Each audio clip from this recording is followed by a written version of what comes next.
is Pappy's perspective. Now, before we get into, or I get into, discussing how critical thinking can be used to analyze the issues of the day, give you examples on how to apply it, and so on, like I mentioned in my introduction video, I want to hit upon the subject real quickly, and that's trolls.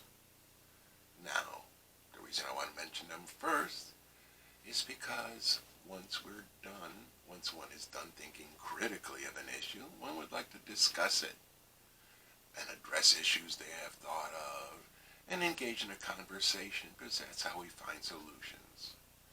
Seeing how everyone else has thought of the situation and then discussing it. And that's when the trolls come out. Most likely you're viewing this video because of a comment I may have made and you looked up my page and so on and so forth.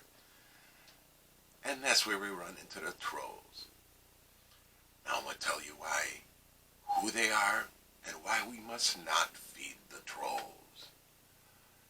First of all, they're the ones, you know them. They appear in comment sections and they're there. They say to own the libs, to set off the snowflakes, to trigger the snowflakes. They're there to push propaganda that the people that they follow, their fearless leaders, and yes, today, that is Trump. In pretty much every issue that matters today, it is Trump.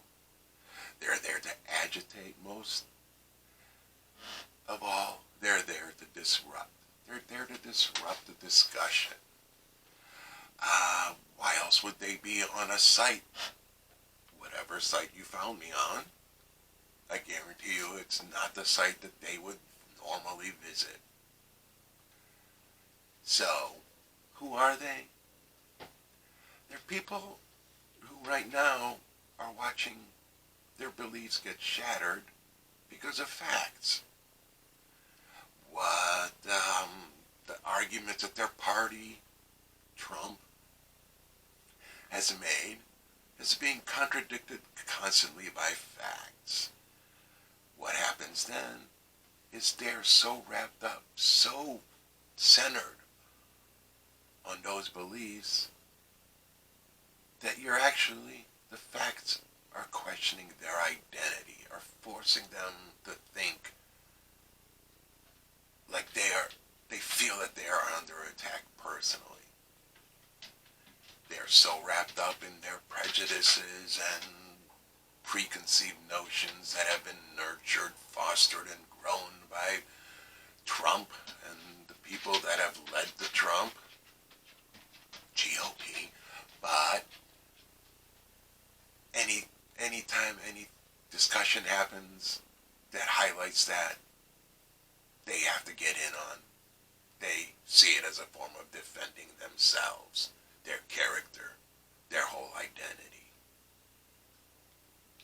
And one thing is, when that happens, they feel they have lost control. As if you don't feel what you believe is true or accurate, you don't feel you can control your situation on any level.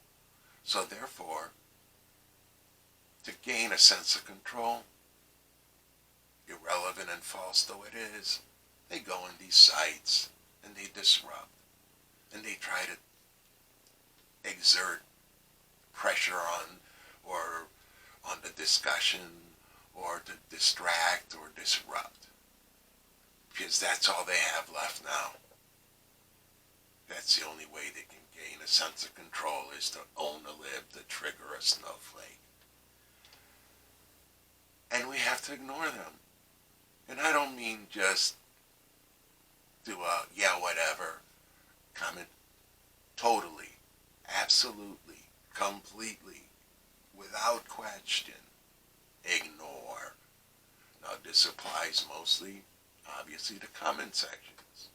So what I'm saying is, do not respond. If they say something outrageous, say nothing.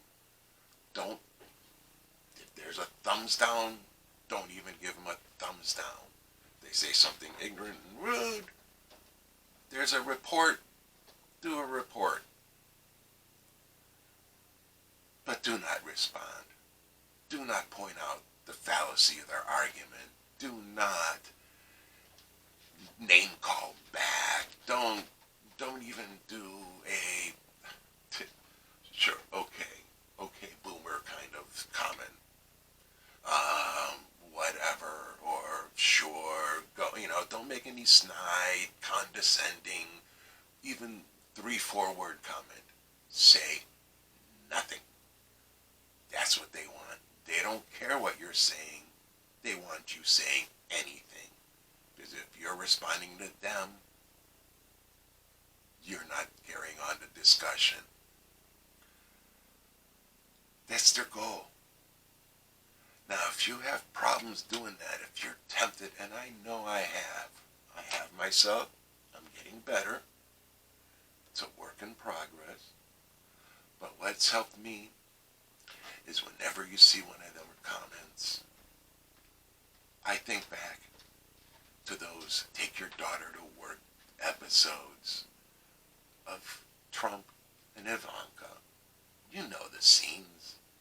The scenes where she, in some conference like Davos or NATO or Western Alliance thing, where they're holding the reception, you've seen the video where there's like the true leaders and true relevant people are having a deep discussion, or even a casual one, and she slithers on up to them and starts saying inane comments, and they all just kind of look at her and just kind of like continue on their conversation until she walks away.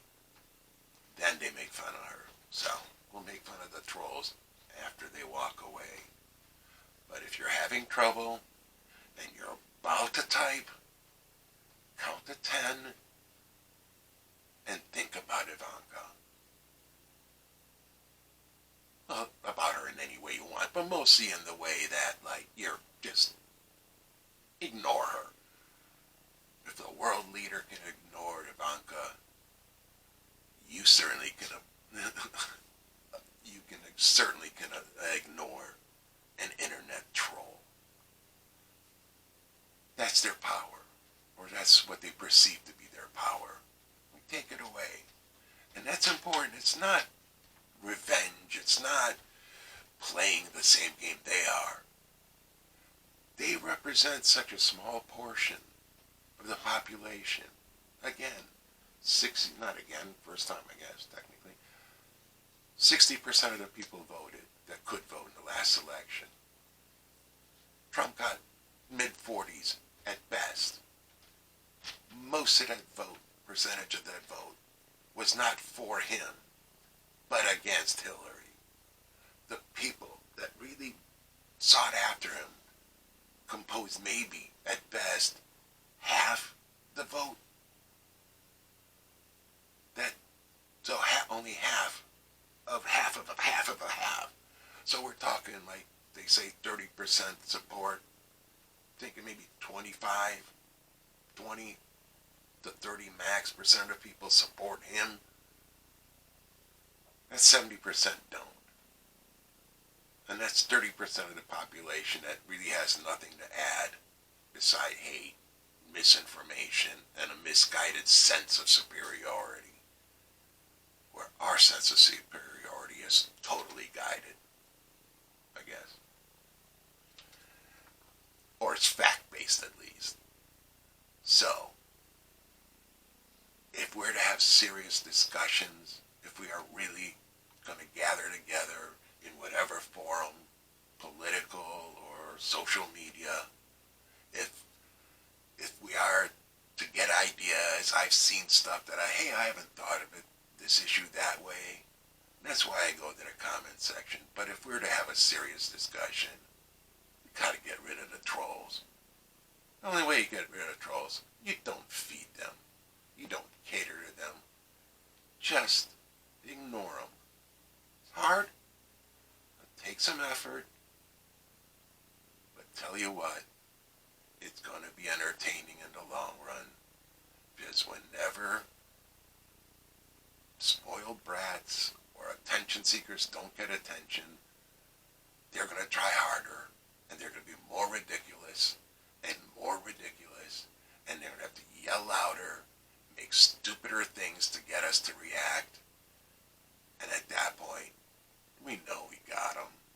just keep ignoring them. Let them entertain you. But just get them out of our discussions. All right, next time we'll start going into some issues and see how critical thinking will help us deal or help us address issues and how we should see things from many different perspectives instead of just the way people are presenting them. Even our side, we gotta look at our own positions and examine them honestly and critically. Again, if you think this is something that you would like, you think would help inform you or you'd like to share, please share. Please subscribe so I can get the word out and we can work together as thinking people to help solve some really big problems. Because after all this, after we survive this, we're going to have to rebuild. And I would like to rebuild in a way that makes sense. And that's only going to happen if we think critically. All right, see you next time.